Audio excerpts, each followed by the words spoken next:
স্কুলে আমরা সবাই অক্ষাংশ, দ্রাঘিমাংশ, কর্কট, মকররেখা সম্পর্কে সবাই শিখেছি। কিন্তু এখন যদি হঠাৎ কেউ বলে কোনগুলি অক্ষাংশ, কোনগুলি দ্রাঘিমাংশ, আমরা কিছুটা হলেও ইতস্তত হই এবং নিজেদের মধ্যেই গুলিয়ে ফেলি।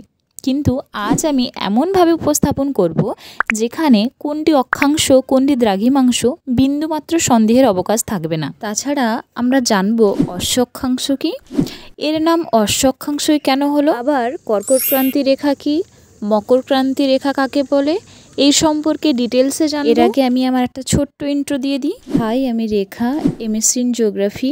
আমার এই ছোট্ট চ্যানেলে আমি আমার সমস্ত ছাত্রছাত্রীদের ওয়েলকাম জানিয়ে এই ক্লাসটি শুরু করছি। তো প্রথমেই জানিয়ে দিই, আমরা যে রেখাগুলি পড়ব সেইগুলো কাল্পনিক রেখা। এইগুলি আসলেই পৃথিবীতে এক্সিস্ট করে না। তাহলে আমরা কেন পড়ব? আমরা পড়ব এই কারণেই, এই রেখাগুলির দ্বারা পৃথিবীর যে কোনো জায়গায় যে কোনো এক্স্যাক্ট অবস্থান নির্ণয় করতে আমাদের সাহায্য করবে। এই লোকেশন জানতে আমাদের দুইটি রেখা প্রয়োজন। এক, সবথেকে গুরুত্বপূর্ণ অক্ষরেখা, দুই, দ্রাঘিমা রেখা।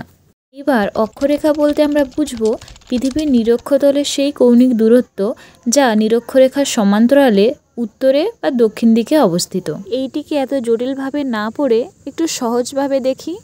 লক্ষ্য করলে দেখা যাবে এই সুতোটি লাট্টুটিকে যেভাবে বেষ্টন করে আছে বৃত্তাকারে, ঠিক সেইভাবে অক্ষাংশগুলি পৃথিবীকেও এইভাবেই বেষ্টন করে রয়েছে। এখন সমগ্র পৃথিবীতে অক্ষরেখাগুলির সংখ্যা 181টি। তার মধ্যে পৃথিবীর মাঝ বরাবর নিরক্ষীয় রেখা, যেটি পৃথিবীকে উত্তর গোলার্ধ এবং দক্ষিণ গোলার্ধে মোট দুইটি ভাগে বিভক্ত করে থাকে। উত্তরে 90টি অক্ষরেখা এবং দক্ষিণে 90টি অক্ষরেখা, 90 90 180, এবং ওই নিরক্ষরেখাটিকেও একটি অক্ষরেখা হিসেবে ধরে 181টি অক্ষরেখা হয়ে থাকে।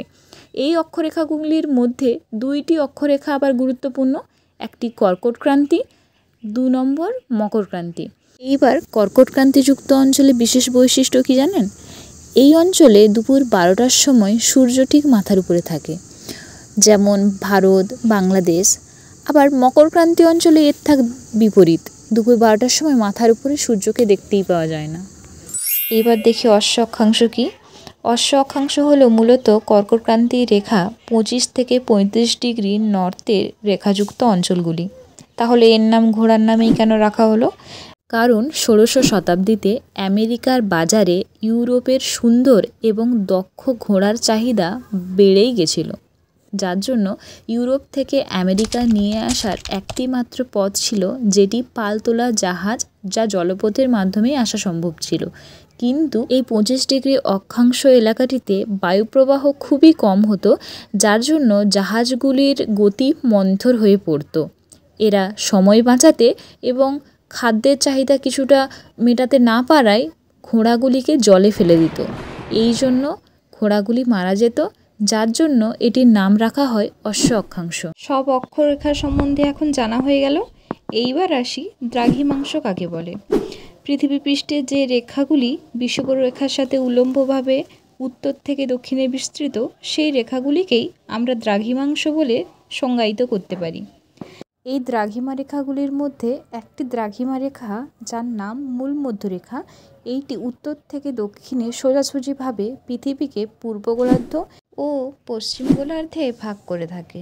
এই মূল মধ্যরেখাকে প্রাইম মেরিডিয়ান বলে। মূলত এই রেখাটিকে বেস করেই পৃথিবীর সমস্ত জায়গায় সময় নির্ণয় করা হয়ে থাকে। এখন একটু দেখি আমাদের দ্রাঘিমা রেখাগুলি আসলেই কেমন দেখতে। গ্লোবটিকে যদি আমরা একটা কমলালেবু ভাবি এবং একটি পিসকে যদি একটা দ্রাঘিমা রেখা ভাবি, তাহলে এটা দেখতে হবে ঠিক কমলালেবুর একটা পিসের মতো। ব্যাপারটা লজিক্যালি হয়তো ঠিক নাও হতে পারে, তবে টেকনিক্যালি দেখতে গেলে মনে রাখার ক্ষেত্রে এটি টিক্সের মতো কাজ করবে। তো স্টুডেন্টস, আজকের ক্লাসটি এতটুকুই। ক্লাসটি যদি ভালো লেগে থাকে তাহলে একটা কমেন্ট করে দিও। আসছি একটি অন্য ভিডিওতে।